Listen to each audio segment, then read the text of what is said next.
Methods हम लोग discuss कर लेते हैं। सबसे पहले बात कर लेते हैं कि जो इंडियन गवर्नमेंट है उसने पाकिस्तान की जो एयरलाइंस है उनके लिए जो हमारा एयर स्पेस है, जो एयर रूट है, उसको क्लोज कर दिया गया है। 22 अप्रैल को पहलगांव में आतंकवादी हमला हुआ।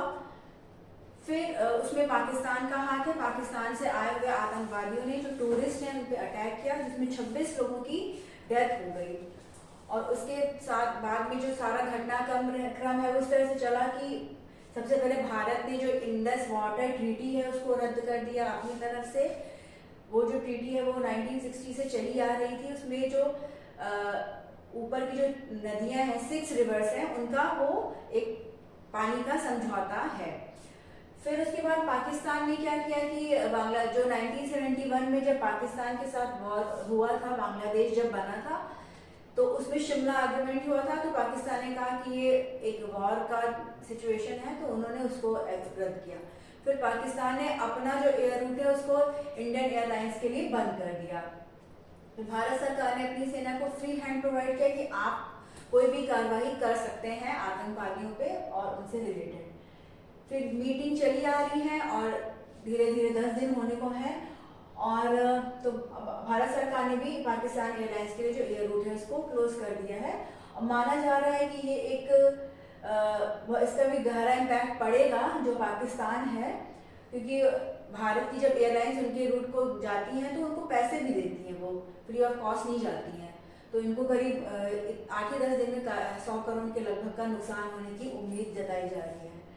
तो आतंकवादी हमले के बाद से जो भी घटनाक्रम है वो इस तरह से है। फिर अगर हम बात करें तो एक सबसे इम्पोर्टेंट न्यूज आज की है जो कि कास्ट सेंसस की बात है। गवर्नमेंट ने कहा है कि गवर्नमेंट कास्ट सेंसस कराएगी। सेंसस जो है वो यूनियन लिस्ट का सब्जेक्ट है। हमारे यहाँ जो भी सब्जेक्ट है वो डिवाइड है, यूनियन लिस्ट, स्टेट लिस्ट और एक इस लिस्ट ऐसे जिसमें दोनों ही जो है वो अपना सब्जेक्ट होते हैं और उस पर जो है दोनों सरकारें अपना काम जो है वो उस पर एक्ट्स बनाती हैं। तो जो सेंसस है वो सबसे पहले हुआ था 1881 में, इंडिपेंडेंस के पहले। और उसके बाद से जो लगातार है वो सेंसस हुए हैं, हर 10 साल पे हुए हैं।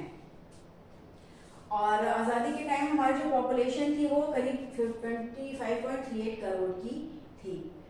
और जो ब्रिटिशर्स की सरकार थी तो वो उन्होंने लगातार 1881 से लेके 1931 तक जो है वो कास्ट सेंसस कराया। जब आज़ादी हुई तो 1951 में जो सबसे पहला सेंसस हुआ था उसमें सिर्फ और सिर्फ SC और ST का जो डाटा है वो कलेक्ट किया गया था कि कितने SC कम्युनिटीज के लोग हैं और कितने ST कम्युनिटी के लोग हैं। लेकिन हमारे अभी तक जो है वो कास्ट को इंक्लूड नहीं किया जा रहा था। और सबसे पहले जो कास्ट सेंसस हुआ था वो 1931 में हुआ था। और उस टाइम का जो डाटा है वो उस टाइम की जो कास्ट थी वो 4147 कास्ट थी। फिर 2011 में जो अभी हमारे जो सेंसस का डाटा हमारे पास अवेलेबल है, 2011 में लास्ट टाइम सेंसस हुआ था। 21 में सेंसस होना था लेकिन कोविड की वजह से उसके बाद से वो रुका ही रहा सेंसस का काम। अब चूंकि नेक्स्ट ईयर तक डेडलाइन है, डिलिमिटेशन की भी बात चल रही है, तो सेंसस सरकार करवाएगी। तो अब सरकार ने कहा है कि हम कास्ट को इंक्लूड करेंगे। और 11 में जब डाटा कलेक्ट किया गया था तो ये पाया गया कि अराउंड 46 लाख कम्युनिटीज हैं इंडिया में कास्ट। तो ये एक बहुत ही मेजर चेंज है कि इतने पहले कास्ट थे और अब आज की डेट में करीब इतने 46 लाख हो गए हैं। फिर अगर हम बात करें कि जो अभी जो डाटा हमारे पास प्रेजेंट है गवर्नमेंट का, उसमें बताया गया है कि 2650 OBC कम्युनिटीज हैं। इसके अलावा 1170 SC कम्युनिटीज हैं और 890 ST कम्युनिटीज हैं। जो SC और ST कम्युनिटीज हैं इनकी जो लिस्ट है वो एक सिंगुलर लिस्ट होती है और वो पार्लियामेंट डिसाइड करता है। जो OBC है कम्युनिटीज, इनकी जो गवर्नमेंट पार्लियामेंट की लिस्ट होती है और साथ ही साथ जो स्टेट कम्युनिटी, जो स्टेट की गवर्नमेंट होती है वो भी अपने यहाँ की जो OBC कम्युनिटी है उनका डाटा मेंटेन करती हैं। बहुत सारे स्टेट्स में सेंसस, जो कास्ट सेंसस है उसका काम चल रहा है, जैसे तेलंगाना हुआ, कर्नाटका हुआ, वहाँ की सरकारों ने कलेक्शन स्टार्ट कर दिया है और उनके पास डाटा अवेलेबल हो चुका है। कर्नाटका में भी रिपोर्ट आई थी कि कुछ डाटा जो कलेक्ट हुआ है उसमें भी काम चल रहा है कि मतलब कुछ कुछ कम्युनिटीज़ को नहीं इंक्लूड किया गया। तेलंगाना में हो रहा है, महाराष्ट्र में भी होने की बात है। तो अब पूरे इंडिया में भी जो है वो कास्ट सेंसस होगा। मतलब जब सेंसस का डाटा कलेक्ट होगा तो आपसे ये भी पूछा जाएगा कि आपकी कौन क्या कास्ट है। सरकार का मानना है कि हमारे पास जो कास्ट का डाटा है वो अवेलेबल रहेगा, तो भी जो भी हमारी योजनाएं हैं उनको कैसे जो है वो जो सबसे ज़्यादा जिनको ज़रूरत है, जो पिछड़े हैं, उन तक वो जो स्कीम से उनका लाभ पहुंच सके, इसके लिए डाटा कलेक्ट करना ज़रूरी है। फिर अगर हम बात कर लें कि एक आर्टिकल है, सुप्रीम कोर्ट का एक ऑर्डर आया है, उसमें डिजिटल एक्सेस को लेके बात कही गई है। तो जस्टिस जे.बी. परदीवाला और जस्टिस आर. महादेवन की खंडपीठ थी। एक केस था, उसमें जो है वो केवाईसी को लेके केस किया गया था। तो कुछ लोग जैसे कि जो एसिड अटैक विक्टिम हैं, उन्होंने कहा कि मतलब केवाईसी का जो प्रोसेस है हम उसको फिल नहीं कर पा रहे हैं, तो हमें जो सुविधाएं मिलनी चाहिए वो नहीं मिल रही हैं। तो सुप्रीम कोर्ट ने ये बात कही है कि जो डिजिटल एक्सेस है वो एक पार्ट है हमारे fundamental right of life and liberty का। तो इस तरह से क्वेश्चन में आ सकता है कि क्या डिजिटल एक्सेस, हाँ, डिजिटल एक्सेस भी जो फंडामेंटल राइट है लाइफ का और लिबर्टी का, उसका पार्ट है। ये कोर्ट का ऑर्डर भी अब इसमें आ चुका है और उन्होंने गवर्नमेंट को डायरेक्शंस दी हैं, 20 डायरेक्शंस बताई गई हैं कि आप काम करिए और जो प्रोसेस को ईजी करिए, ताकि जो थोड़े मार्जिनलाइज्ड लोग हैं वो भी जा सके, वो इजीली अपना केवाईसी, मतलब होता है नो योर कस्टमर्स। कोई भी स्कीम होती है, पॉलिसी होती है, तो जब तक कस्टमर को जानेंगे नहीं, आइडेंटिफाई नहीं करेंगे, तो उनको उनका बेनिफिट नहीं दिया जा सकता है। बैंक भी हमेशा केवाईसी अपडेट करने की बात करता है। तो एसिड अटैक जैसे किसी का चेहरा खराब हो गया, तो उस स्थिति में नहीं है जाने की, तो उनके लिए कैसे प्रोवाइड करना है कि वो भी जो सारी सुविधाएं का लाभ उठा सके। तो इसको लेके केस चल रहा था, तो इसमें सुप्रीम कोर्ट का ये ऑर्डर आया है कि डिजिटल एक्सेस जो है वो फंडामेंटल राइट का पार्ट है। फिर अगर हम बात कर लें तो गन्ने का जो फेयर रेम्यूनरेटिव प्राइस है, जो समर्थन मूल्य है, वो इस बार जो है रेस करके ₹355 पर कुंटल कर दिया गया है 2025 और 26 के लिए। फेयर रेम्यूनरेटिव प्राइस का मतलब है कि इतना पैसा तो आपको मिलेगा ही अपनी उत्पाद के लिए। और इसको जो इसको कैसे निकाला जाता है, इसका जो काम है वो commission for agricultural cost and price करता है। तो ये इस तरह से जो कमीशन कैसे होता है उसका नाम पूछ लिया जाता है एग्जामिनेशन में। और इसमें जो है वो बाकी जो स्टेक होल्डर्स हैं और जो स्टेट गवर्नमेंट्स हैं उनसे भी कंसल्ट करके प्राइस बना। पिछले साल 24 में ये 340 था। तो ये हमारे लिए इम्पोर्टेंट है कि एफआरपी जैसे गन्ने का भी ये बताया गया है। फिर अगर हम बात करें तो रशिया में 80th एनिवर्सरी सेलिब्रेट की जाएगी 9 मई को, Russia victory day. Russia victory day क्या है कि जब वर्ल्ड वॉर 2 हो रहा था, तो उस टाइम पे जो सोवियत यूनियन था उसने जर्मनी को हरा दिया था वर्ल्ड वॉर 2 में, तो उसी की 80th एनिवर्सरी मनाई जाएगी। और इंडिया की तरफ से पहले भारत के प्रधानमंत्री श्री नरेंद्र मोदी जी को जाना था, लेकिन अभी कुछ अपने और काम की वजह से वो नहीं जा पाएंगे, तो इंडिया को रिप्रेजेंट करेंगे हमारे डिफेंस मिनिस्टर राजनाथ सिंह।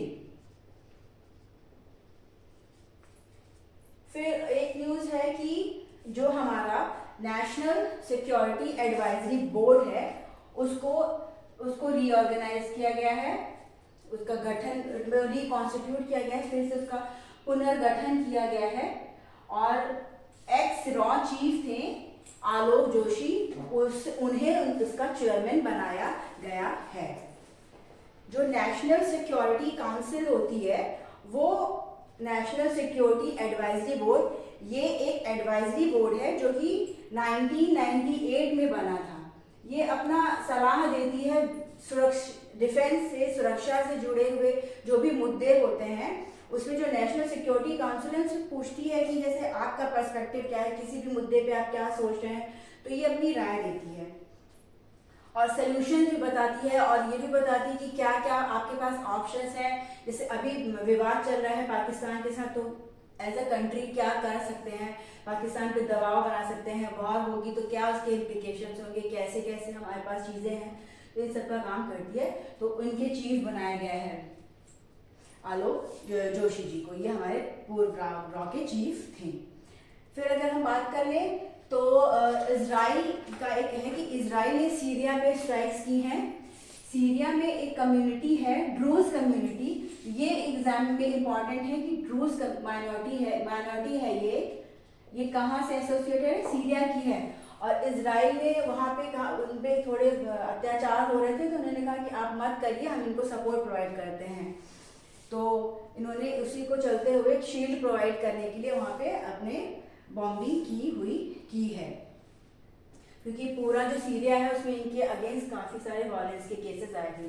तो कम्युनिटी का नाम हमारे लिए इम्पॉर्टेंट है, कंट्री का नाम इम्पॉर्टेंट है। फिर अगर हम बात कर लें ये कम्युनिटी जो है वो करीब ये ऑफशूट है इस्लाम का, उसी को फॉलो करती है और इसका जो पॉपुलेशन है सीरिया में वो करीब 3% के अराउंड है।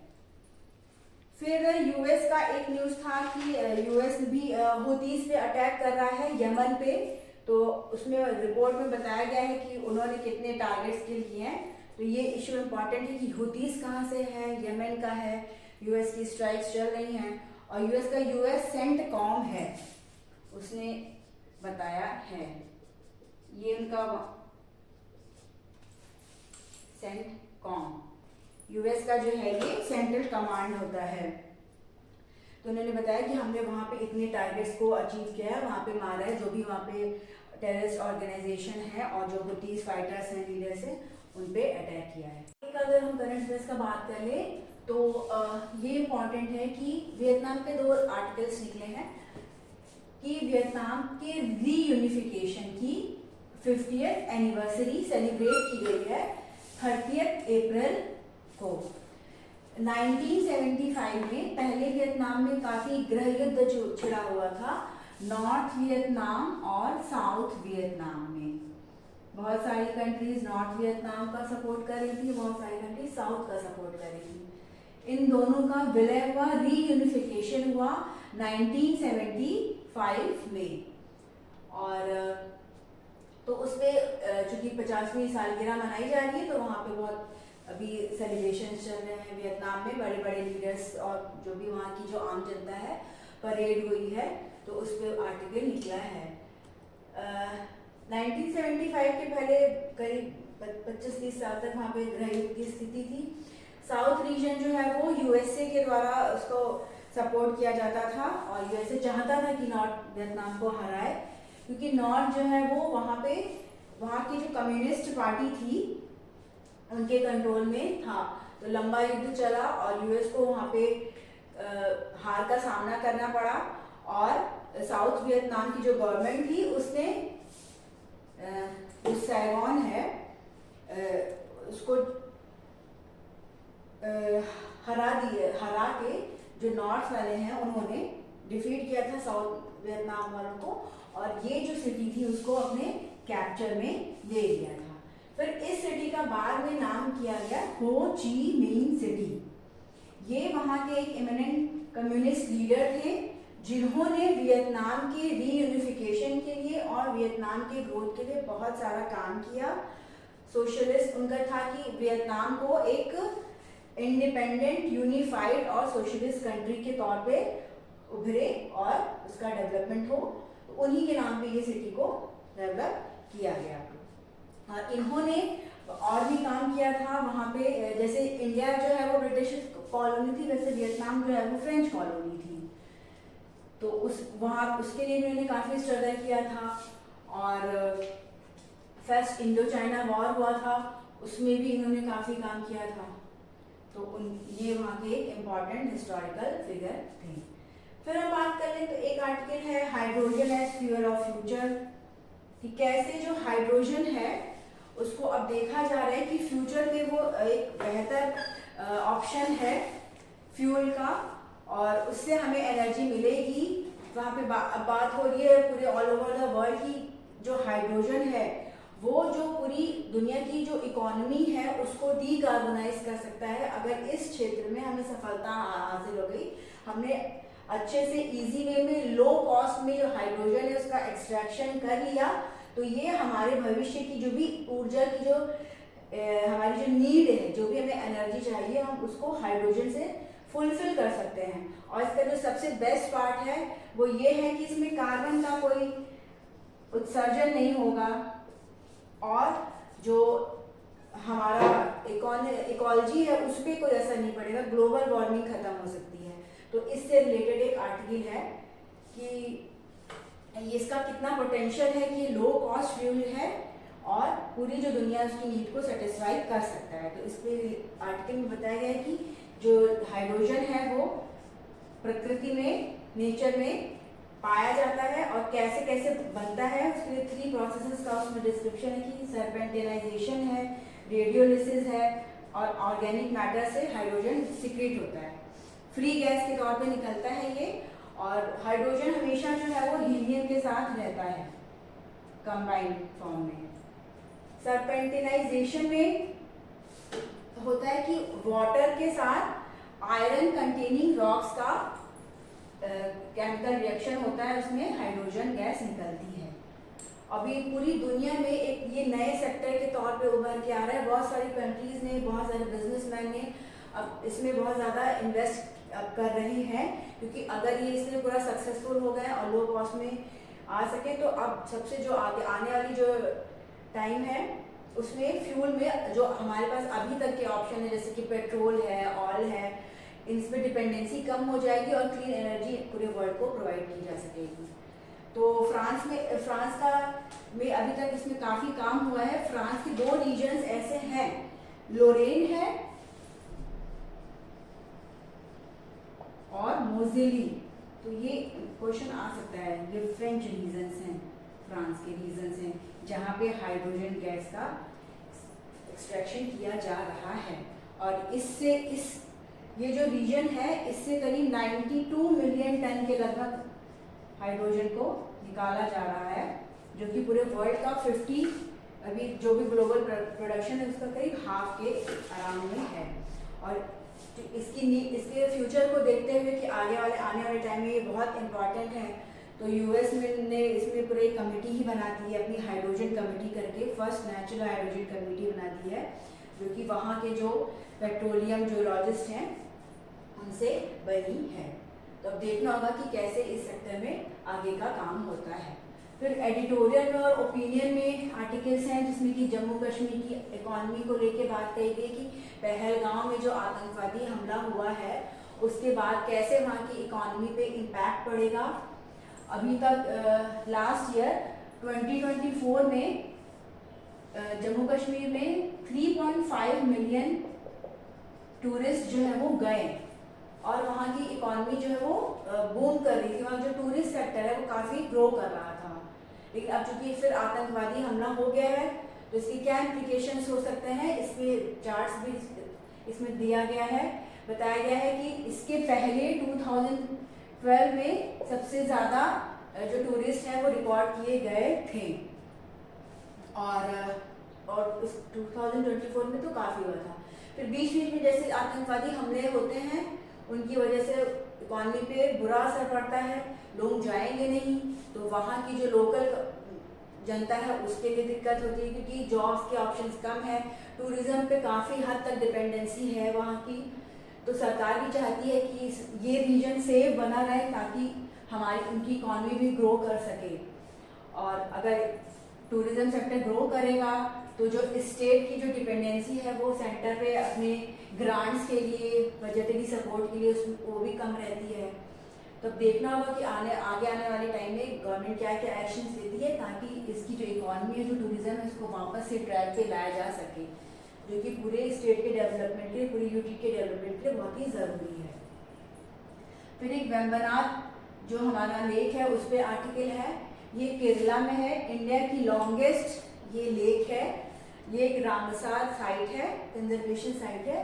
तो इसमें बताया गया है कि कैसे जो है वो पोल्यूशन की वजह से और इन्वेजिव वीड प्रोलिफिकेशन का मतलब होता है कुछ ऐसे पेड़ होते हैं छोटे छोटे जो कि लेक्स में ग्रो कर जाते हैं और उनकी वजह से जो उसका जो ब्यूटी है वो पूरा का पूरा डैमेज हो जाता है। जो ऑक्सीजन सप्लाई चाहिए होती है वाटर बॉडी में ताकि और जो उसमें एनिमल्स हैं जो रहे प्रॉपर तरीके से, उस पर इफेक्ट पड़ता है। यूट्रॉफिकेशन हो रहा है तो उसकी वजह से खतरा है इस लेक पे। तो वहाँ की जो सरकार है उसने इसको वापस से इसका कि ये सही रहे एक प्रोजेक्ट स्टार्ट किया है। और ये इम्पॉर्टेंट है कि ये कहाँ है, ये क्वेश्चन कई बार पूछा जा चुका है। रामसर साइट है और इसकी जो लेंथ है वो 96.5 किलोमीटर है। फिर अगर हम बात करें तो ये केरला की एलाफुजा डिस्ट्रिक्ट, कोट्टायम और एर्नाकुलम डिस्ट्रिक्ट से जुड़ी हुई है। और इसके अलावा वेम्बनाड कोल वेटलैंड का पार्ट है, वेम्बनाड कोल वेटलैंड वो इस लेक से जुड़ा हुआ है। और इस लेक में 6 रिवर जो है वो ड्रेन होके जाती हैं। तो अब सीधे सीधे ये ना पूछिए कि कहाँ पे है, ये इस तरह से भी पूछ सकते हैं कि इतनी रिवर्स का इसमें वाटर जाता है या it is a Ramsar site. फिर वो ऑप्शन में दे देंगे कि हाँ ये किस लेक के बारे में बात हो रही है। केरला की ये लार्जेस्ट लेक है। फिर आप अगर हम बात करें 1 मई की, तो एक आर्टिकल लेबर्स डे पे निकला है। 1 डे को लेबर्स डे सेलिब्रेट किया जाता है, अंतर्राष्ट्रीय मजदूर दिवस।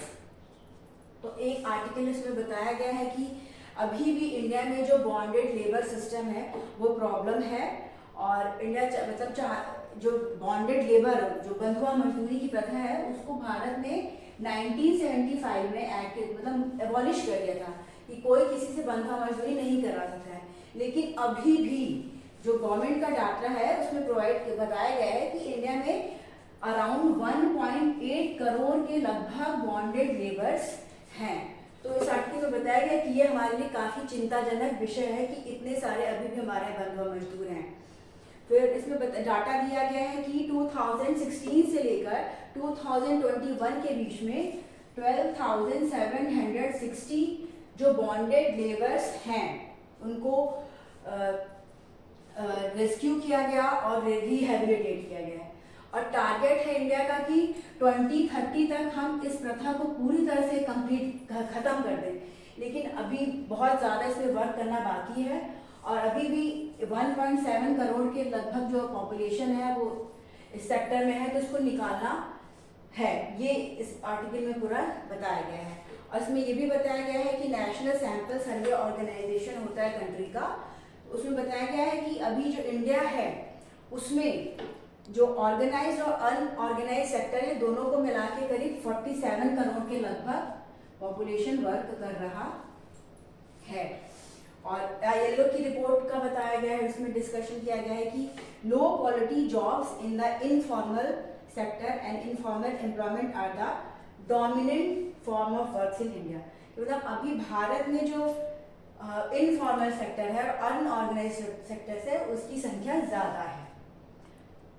फिर अगर हम बात करें स्टेट की, तो यूपी में एक इम्पॉर्टेंट न्यूज़ निकला है कि 11 मई को ब्रह्मोस मिसाइल का जो प्रोडक्शन है वो स्टार्ट हो जाएगा उत्तर प्रदेश की सरकार के द्वारा, ये बताया गया है। क्योंकि ये यूपी के लिए एक गर्व की बात हो जाएगी एक तरह से कि यहाँ पे जो है वो जो ब्रह्मोस है मिसाइल वो बनना शुरू हो जाएगी।